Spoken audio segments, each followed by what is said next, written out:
بتقول الحقوني تعالوا شوفوا الخيبة اللي احنا بقينا فيها، تعالوا شوفوا. وهنا كانت المفاجأة. أوفياء منزلي ربتهم على الحنية، ربتهم على الحب، إذا كان ليا أنا ولا إذا كان لمخلوقات ضعيفة زيهم. حتى مولتو ابن فورتيكا مربيه على الحنية، ولكن الموضوع جديد عليه فمستغرب.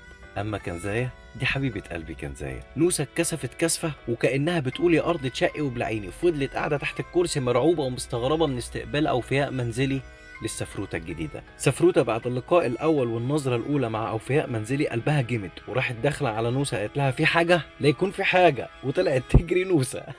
ما كنتش متفاجئ من حنية كنزايا على سفروتة، ما كنتش متفاجئ ان كنزايا تقوم بدور الأمومة مع سفروتة. كنزايا تعتبر من أحن الحيوانات اللي قابلتها في حياتي. ده مش معناه ان فورتيكا مش حنينة، بالعكس فورتيكا حنينة جدا، ولكن كنزايا أكتر واحدة بتعرف تعبر عن اللي جواها. براءة الحيوانات مع البشر لا تقدر بثمن. انت بالنسبة للحيوان كل حاجة، انت رقم واحد.